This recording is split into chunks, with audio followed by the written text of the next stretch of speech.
Olá, que bom estar com você aqui na Rede Super de Televisão. Eu sou o Fábio Lacerda e esse é o nosso podcast Pode Crer. E você é o nosso convidado especial. E hoje nós vamos abordar um tema muito importante. Talvez você pode pensar que não seja importante, mas é sobre contabilidade. E você não tem noção de quantas separações já existiram porque não fizeram direito uma contabilidade. E nós estamos aqui com um especialista no assunto, Bruno Lourenço. Bruno, seja muito bem-vindo à nossa programação. Tudo bem, pastor? Tudo jóia, graças a Deus. Meu irmão, as pessoas acham que contabilidade é coisa só de quem tem uma empresa gigantesca com 1.500 funcionários e que menos que isso não precisa de cuidar. Mas se a gente for pensar bem, a contabilidade influencia até numa vida familiar, né? Sem dúvida, pastor. Na verdade, a contabilidade é essencial para todo e qualquer empreendedor. Desde aquele padaria, uma pequena padaria, um pequeno negócio, até um negócio gigante com mais de 3.000 funcionários, várias filiais, enfim. É importante porque o profissional contábil, ele é um profissional multidisciplinar. Ele tem conhecimento não só da área de legalização, mas inclusive do negócio em si, né? Da estrutura, da prestação de serviço ou do comércio em geral. Isso. Né? E é extremamente importante porque a contabilidade, ela providencia esse foco, né, para as pessoas físicas, e o profissional contábil ele tem que lembrar que a gente lida com sonhos. Toda pessoa física, ao abrir uma empresa, tem um sonho de prosperar, né? Sair muitas vezes da CLT, de ser empregado, e é de extrema importância para o profissional contábil lidar com vidas, né? Inclusive dentro de uma casa e nas igrejas também, né?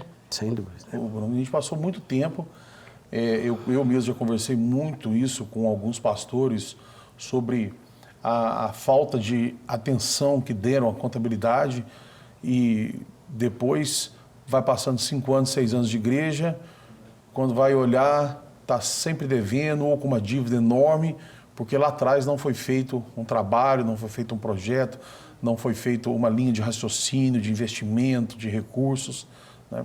E é muito comum você ver hoje pastores aí que estão desesperados com dívida na igreja porque não fizeram a contabilidade. Sim. As igrejas, em especial, são aquelas famosas sociedades imunes, né?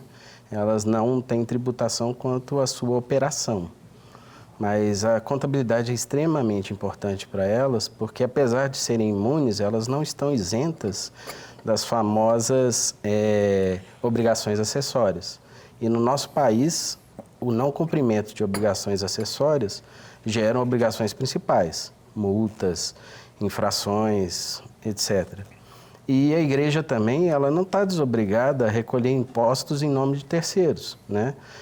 O recolhimento de INSS de seus funcionários registrados em folha, os prestadores de serviço, o FGTS, ou até mesmo aquele aluguel de um templo que foi feito numa pessoa física e tem que reter o imposto de renda. Sim. Então, é de extrema importância a contabilidade, e pensando numa igreja como um CNPJ comum, tirando toda a função social e até mesmo religiosa, se você não tem uma contabilidade em dia e essa igreja acaba falindo, você não tem acesso aos benefícios da recuperação judicial se você não tiver uma contabilidade em dia e devidamente registrada. Sim. Olha só, nós estamos falando de um final já então, né? De uma coisa assim, uma igreja já teve o problema, Sim. ajudou no problema. Vamos falar do início então. Sim. O que uma pessoa precisaria hoje, se ele é uma pessoa séria e ele fala assim, não, eu quero abrir uma igreja agora, ele está caminhando aí num ministério, ele fala, agora eu quero ter o meu. Qual que é o primeiro passo? Obviamente, nós não vamos nem entrar nessa ótica espiritual, social, que a gente sabe que a igreja é para isso. Sim. Né? Mas, para uma regulamentação, para a pessoa estar em dia com a receita, para não chegar nesse ponto que você acabou de relatar, O que uma pessoa precisa fazer inicialmente para abrir uma igreja? Bom, primeiramente, ela tem que trabalhar nos diversos entes federativos, né? A primeira etapa para você abrir uma igreja ou uma empresa, em geral, é você fazer uma consulta junto à prefeitura quanto ao CEP que você pretende abrir a empresa ou a igreja, né?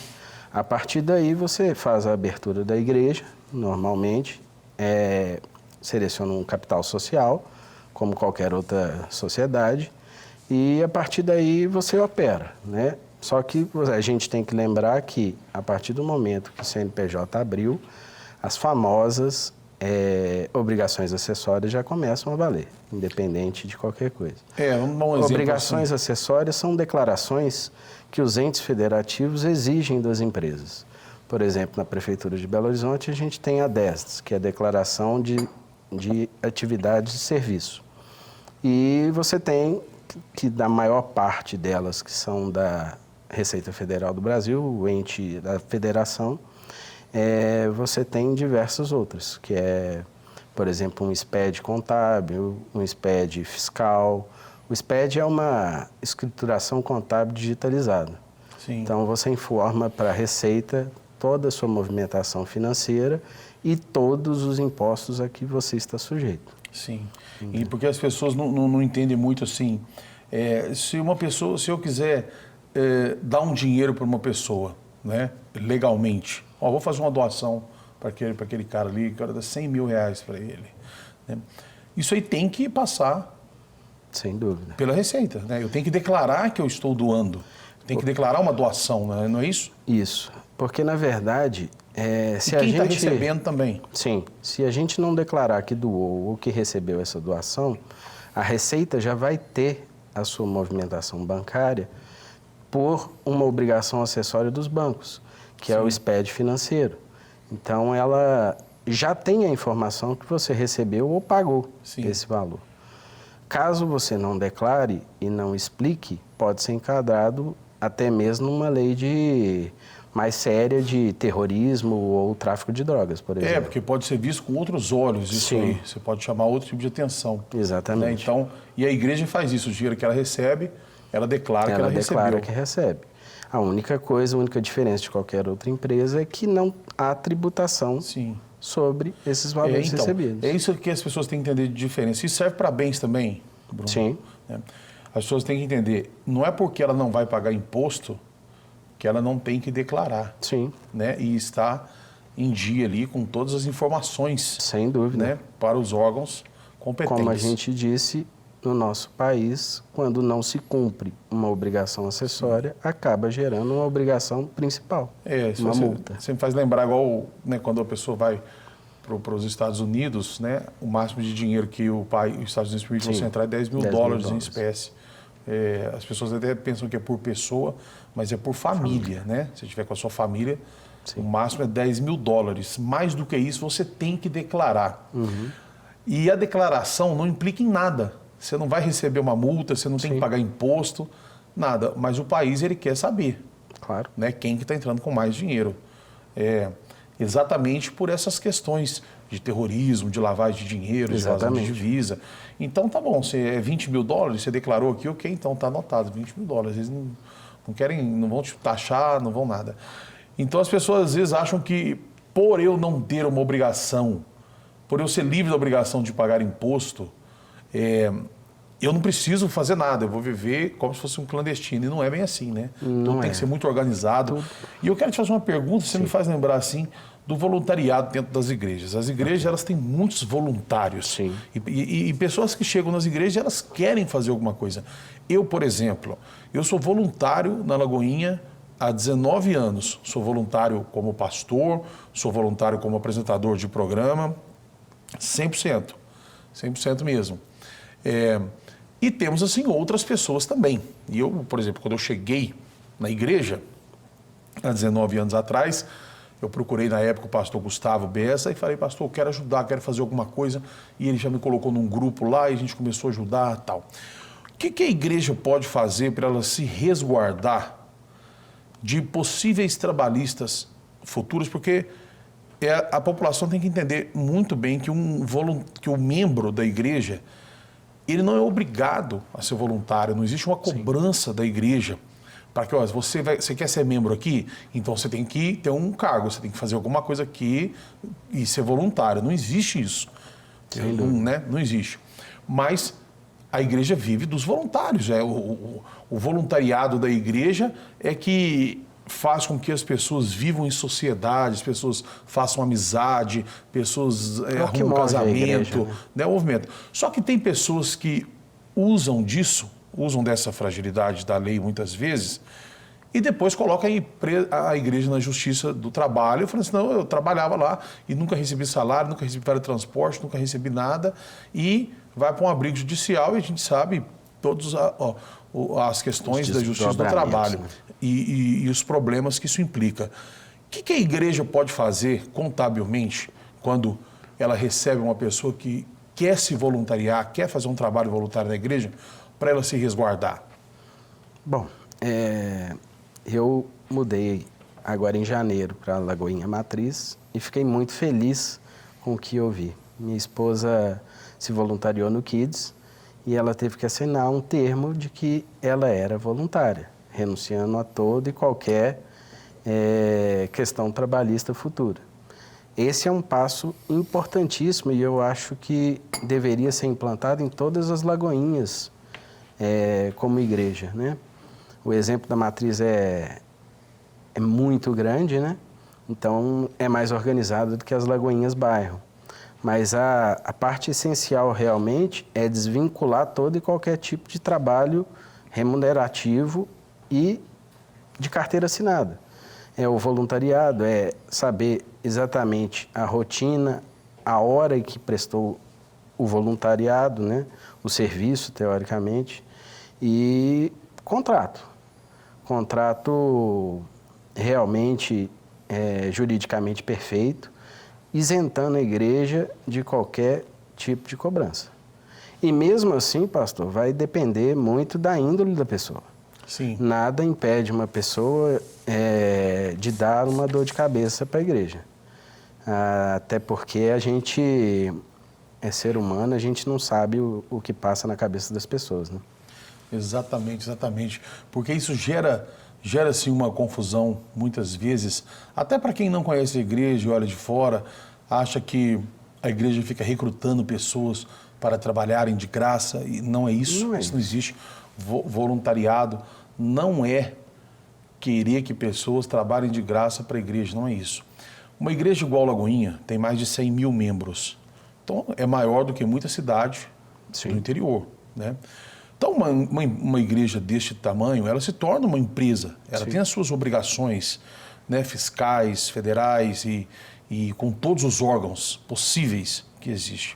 Então, ela precisa de ter uma organização. Obviamente, tem uma parte da igreja que vai precisar de funcionário mesmo, né? O cara tem horário para chegar, para sair, tem uma função específica para ele, porque senão não roda. Né? A engrenagem não roda, é muita coisa. Às vezes as pessoas vão para o culto, sentam no banco, tomam uma água, vai no banheiro, volta para casa. Assistiu toda aquela estrutura, ela não tem noção nos bastidores daquilo ali, o número de pessoas, né, para que as portas da Lagoinha Sede, por exemplo, estejam abertas para recebê-la. Não tem noção que está por trás de tudo aquilo ali, né, de toda a movimentação que é necessária para que isso aconteça. Então tem um grupo de pessoas que a igreja vai precisar contratar mesmo e assinar a carteira. Mas não existe igreja sem o voluntariado. Exatamente. Né? Não existe. Todas as igrejas, até porque nós precisamos dar espaço para pessoas iguais a mim, por exemplo, que um dia cheguei ali na igreja e aceitei Jesus como Senhor e Salvador da minha vida e falei, eu quero fazer algo. Sim. Eu quero entregar algo para o Senhor, além dos meus dízimos e as minhas ofertas, eu quero fazer algo aqui dentro para o Senhor. Eu quero ser voluntário. Sim. E aí eu fui passando de um lugar para o outro, fui voluntário em determinado ministério, depois em outro, depois em outro, depois em outro. Hoje eu Eu faço culto lá na sede, nas quartas-feiras, continuo voluntário, faço o programa aqui, continuo voluntário. Então, isso é uma coisa natural das igrejas. Sim. Só que eu acho importante, né, aproveitando a sua presença como um especialista, como um contador, de que todos os pastores tivessem essa consciência, né, de que é preciso você se organizar para que amanhã você não se depare. E lógico que nós estamos falando de pastores sérios, pastores que são sérios com o trabalho, para que amanhã você não caia na mão de uma pessoa que vai se aproveitar do que você está abrindo para ela, fazer um trabalho voluntário e levar você na justiça e possivelmente você vai perder. Sim, Hoje ainda essa questão da justiça do trabalho, ela teve uma melhora significativa, né? Pelas sanções muitas vezes empregadas ao suposto funcionário, né? Então as pessoas hoje já ficam um pouco mais resguardadas ou com medo realmente de entrar na justiça em casos como esse. Mas o importante é passar realmente que a vida na igreja é completamente diferente, teoricamente, do que o mundo, né? Sim. Porque a nossa função é sermos pequenos cristãos, pequenos cristos. Então, a gente tem que servir. E servir é através do serviço, cada um na sua devida posição, né?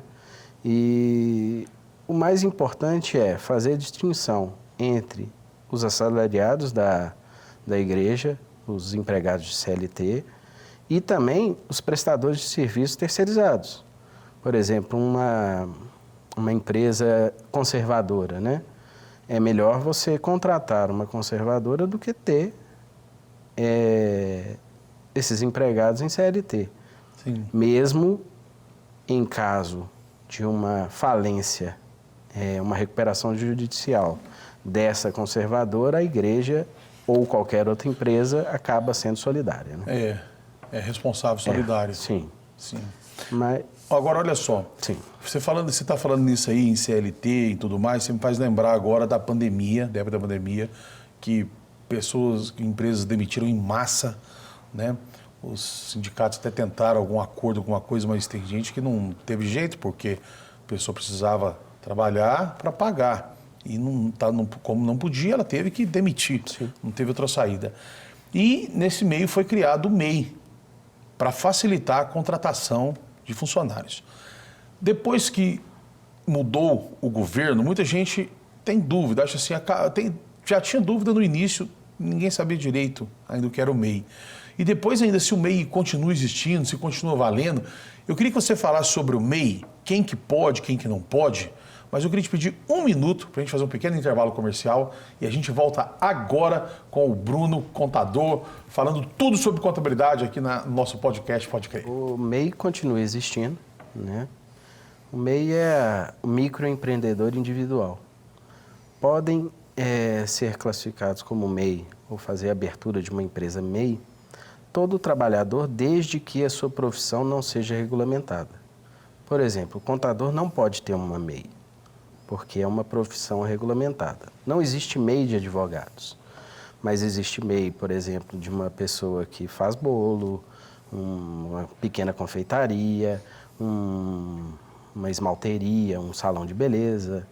Enfim, são trabalhos mais, digamos assim, menos científicos, não desmerecendo qualquer profissão. Não, claro. Mas a questão do MEI, ela só foi possível pela possibilidade de você terceirizar certas atividades dentro das sociedades, né, maiores. E importante lembrar que, independente de ser economicamente mais interessante para o empregador ter uma MEI, é importante ela se resguardar quanto aos contratos, né, de prestação de serviço desse MEI, porque é de extrema importância ter os contratos juridicamente perfeitos para que não haja reclamatória trabalhista quanto, por exemplo, ao vínculo efetivo trabalhista, né? Por quê? Porque quando você contrata um terceirizado, você não pode ser o único cliente desse MEI. porque senão acaba que você preenche o requisito de dependência financeira. Sim.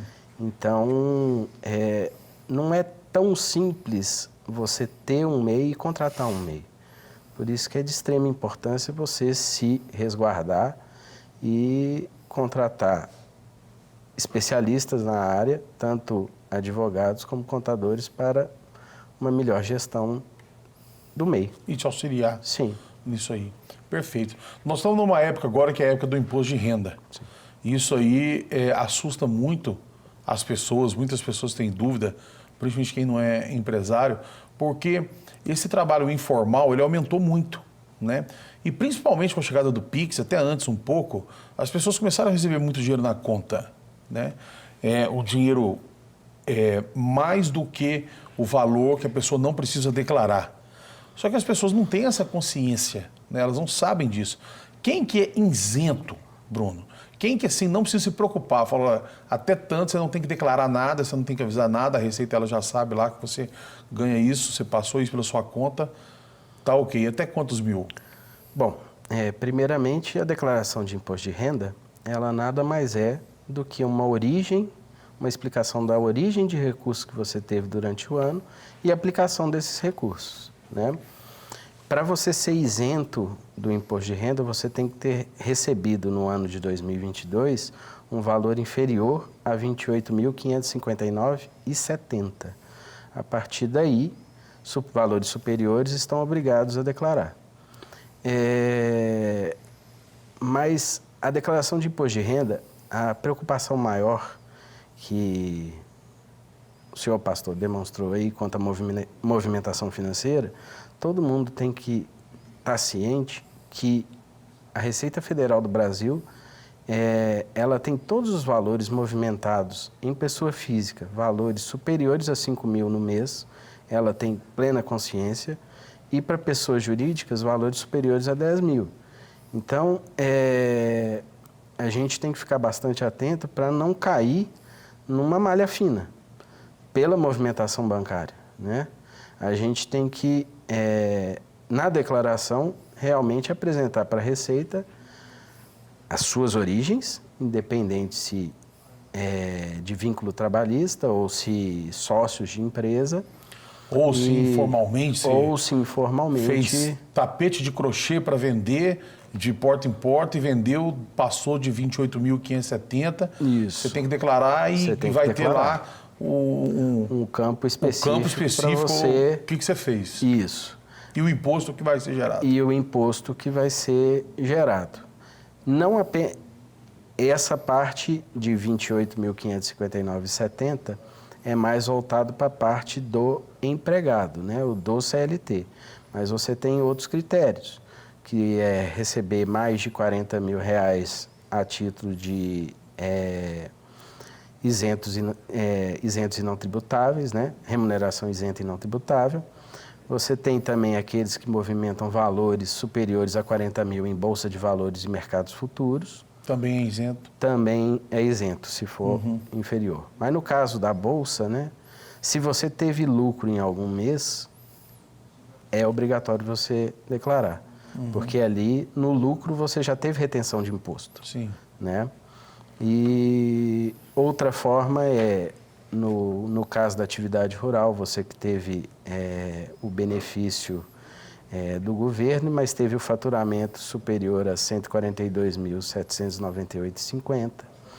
E todo aquele, independente se não tem uma renda maior do que R$ 28.559,70, mas que você tenha terrenos ou propriedades imobilizados, em geral, né, imóveis, com valor superior a R$300 mil. Sim. Então, todas essas pessoas estão obrigadas, né? E é de extrema importância a gente ficar atento quanto ao preenchimento para não gerar uma malha fina. Né? Sim. E você tem um contato, você tem o seu contato, não sei se você passou para a produção, se alguém tem dúvida, fala assim, eu quero tirar uma dúvida, tem um Instagram que está na tela agora. Isso. Qual que é o nome da sua empresa? Confiança Contábil BH? Assessoria Contábil. Sim. O Instagram é @confianca. Isso, está na tela aqui agora. Contábil BH. Isso. E nós estamos à disposição para qualquer Perfeito. dúvida. Fala para quem está em casa, para o pessoal entender, quais são os serviços específicos que vocês prestam na sua empresa? Quem que pode te procurar? Bom, a gente é especializado na contabilidade geral das empresas, né? Na auditoria, nós somos, inclusive, certificados na CVM, na Comissão de Valores Imobiliários, e são basicamente essas duas áreas, né? Todas vinculadas à contabilidade. Sim. E a contabilidade ela é voltada para empresas de pequeno, médio e grande porte, e igualmente a auditoria. A única diferença da auditoria é que para empresas de grande porte é necessário a gente ter essa certificação da CVM. Sim. Você tem a certificação da CVM. Sim. Você está apto a fazer uma auditoria. Sim. Né? Então, e é importante, né? Às vezes a gente acha que a auditoria é só em caso de polícia, mas a gente viu na mídia agora aí o que aconteceu com as lojas americanas, Sim. né? E a gente sabe que se tivesse tido uma auditoria séria, né, a pedido de alguém, antes de tudo isso aí, não teria acontecido ou teriam descoberto isso preventivamente, né? Sim. Explica um pouco esse caso, porque são casos, o caso da Americana é uma coisa que se tornou muito popular. Primeiro porque era uma loja muito popular, né? Todo mundo tem um caso com as lojas americanas, todo mundo ia lá. Eu lembro que lá no Paraná, não lembro aqui em Belo Horizonte, mas lá no Paraná a gente ia nas lojas americanas comer cachorro-quente. Vendia cachorro-quente lá dentro, né? E era gostoso passear ali e tudo mais. Então, as lojas americanas, ela fez parte da vida do brasileiro, né? E agora aconteceu esse rombo e com pessoas importantíssimas no mercado, que são referências no mercado, e agora vem aparecendo as matérias falando que um pouco antes essas pessoas fizeram saques, venderam mais papéis. Você tem as informações para você explicar um pouquinho para quem está em casa o que realmente aconteceu? Bom, primeiramente, o caso da Americanas ainda está sendo apurado, né? Pela CVM, que regula o mercado de capitais, pelo próprio Ministério Público, né? Então, qualquer conclusão seria leviandade da minha parte, né? Mas que na auditoria, o principal objetivo da auditoria não é procurar erro ou fraude. O principal objetivo da auditoria é certificar quanto à posição econômica daquela empresa em um determinado tempo, né? E se as demonstrações financeiras àquela data são condizentes com a legislação das normas contábeis brasileiras e atualmente internacionais também. Então, o erro o que é? Uma falta de conhecimento. Você muitas vezes classifica um fornecedor errado, você o contador faz um lançamento de número trocado, isso é muito comum, né? Agora, a fraude, que é o que, na minha opinião, aconteceu na Americanas, é o erro com dolo. É aquela famosa jogada para ludibriar os usuários. Sim. Das demonstrações financeiras. E isso foi gravíssimo para o setor varejista, que o mercado inteiro viu com péssimos olhos o que ocorreu, né? E também é péssimo para a nossa categoria, para a nossa classe contábil, né? Sim. Porque, imagina, o senhor está falando aí que a loja americana é gigante. Ela estava sendo auditada nos últimos anos pelas empresas mais famosas de auditoria do mundo. Então, é gravíssimo o que ocorreu. Não é qualquer R$ 100 que foi omitido do balanço da Americana. Foram, por enquanto, 42 bilhões de reais. Bilhões de reais, né? Então, é de extrema importância que os órgãos competentes apurem realmente e apliquem sanções, né? Não vai ter como ninguém falar, né? Quando a gente fala de 42 bilhões de reais, não vai ter como ninguém falar assim que foi um erro. Sim, não tem. Né? Vai ter como ninguém Isso falar aí como um erro. é aquela famosa, teve oportunidade, né, de praticar o ilícito e teve conivência dos órgãos reguladores. Sim. Então, essa somatória aí surgem essas pequenas fraudes. A Receita, ela consegue identificar, o Bruno, assim, porque eu sei que, às vezes, o contador, ele manda a declaração do seu cliente, da empresa, e depois ele precisa, às vezes, no meio do caminho, fazer uma retificação daquilo ali, de alguma coisa. Ou não, isso aqui está errado. A Receita consegue saber, identificar, assim, onde foi uma coisa que realmente foi um erro, nós digitamos errado aqui, lançamos errado, ou onde foi uma coisa para mascarar uma fraude e lá na frente tentar consertar ela? Existem mecanismos para isso? Não, na verdade, a Receita só vai apurar uma fraude se não for feita uma correção na sua declaração antes de um processo, né, de uma investigação. Na parte de pessoa física, é mais difícil você ter a chamada fraude, a não ser que você seja da atividade rural, né? Que aí é uma questão mais dificultosa para a Receita, né? Tem que ser feita uma averiguação como se fosse uma empresa, né? O livro caixa. Mas a declaração do imposto de renda de pessoa física, ela é quase toda linkada entre as diversas empresas que nos prestam serviço ou que nos remuneram, né? Antes da declaração do imposto de renda, você tem declarações que a Receita recebe e já fica sabendo, por exemplo, que você gastou com plano de saúde, né? O que você recebeu de sua empresa ou do seu serviço. Então, é mais difícil. Agora, erros, inconsistências, caso tenha, é importante você verificar se você tem um documento hábil comprobatório daquele lançamento feito na declaração e, se não tiver, providenciar como é que chama, gente? O refazimento da declaração. Sim. Sem qualquer ônus, né? Sim. A única diferença é que, se você tiver lançado errado um recebimento ou uma despesa não dedutível na sua declaração, você vai ter mais ou menos imposto para pagar ou recuperar. Entendi. Né? Entendi. Você já fez muita auditoria, Bruno? Já. Teve alguma coisa que já te marcou, alguma coisa assim familiar, ou alguma história que te marcou muito numa auditoria, assim, que você foi fazer e falou, cara, isso aqui não é comum. Você não precisa, obviamente, não falar nem em nome de empresa, nem de cidade, mas algo que você falou, cara, eu nunca tinha visto isso aqui na minha vida. A auditoria é uma grande escola, né? Porque a gente mexe com muitos ramos, né, de atividades. Uma coisa que me chamou muita atenção foi quando a gente foi fazer uma auditoria de um frigorífico. E a gente acompanhou toda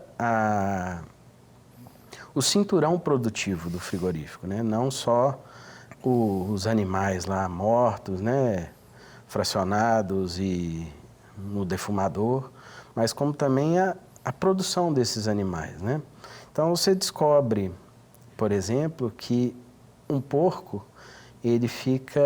a porquinha fica prenha durante 3 meses, 3 semanas e 3 dias. Então, você imagina, é uma cultura dita inútil, mas é muito legal você trabalhar com isso, né? E o que me chamou a atenção desse frigorífico, né, é que muito pouco tempo depois veio aquela questão da gripe suína, né? E esse empresário, ele sofreu muito mesmo, e acabou ficando na mão do cinturão, né, dos fornecedores dele, infelizmente. Sim. Então, a gente tem que, como empresário, a gente tem que colocar tudo na mão de Deus, né? Amém, olha aí. Porque a realidade é essa. A gente via a felicidade daquele empreendedor em abrir um frigorífico moderníssimo no extremo oeste de Santa Catarina, mas está na mão de Deus. Meses depois teve uma doença e infelizmente inviabilizou quase que o negócio dele todo. E atingiu diretamente. A produção de carne suína no país e no mundo, né? E às vezes até boatos, né? Às vezes Sim. pode ser que nem a doença nem chegou, igual... Quando Essa da vaca louca fala agora, de vaca né? louca, o povo já... Uma parte da população já para de comprar carne. Isso. A exportação para a China, inclusive, estava suspensa, né?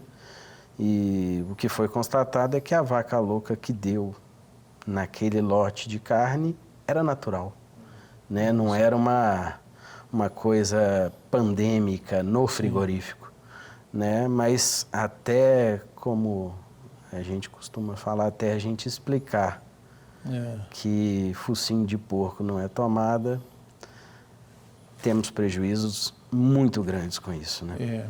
Por isso da importância de quem é crente, quem é cristão, se informar, né? Não Sim. ficar bitolado só com notícias da televisão, né? Nem tudo que a televisão fala é 100% verdadeiro, né? Nem tudo o que é decretado pela mídia é um decreto para a sua vida também, porque a gente sabe que nesse momento muitas pessoas estão nos assistindo, muitos empresários que estão endividados, que estão com problemas, estão desesperados e às vezes por falta de informação, às vezes por falta de contratar um contador ou até uma auditoria, ele pode estar até perdendo benefícios que ele teria por estar endividado. Exatamente. Né? E ele não sabe, às vezes ele está sofrendo e tem ali uma lei a favor dele que pode ajudá-lo, auxiliá-lo a sair daquela situação e ele não sabe porque ele está sem informação, ele está bitolado, ele ouviu falar que não tem jeito e aí ele ficou preso naquilo ali. Então, por isso da importância, né? Nós estamos aqui, pode parecer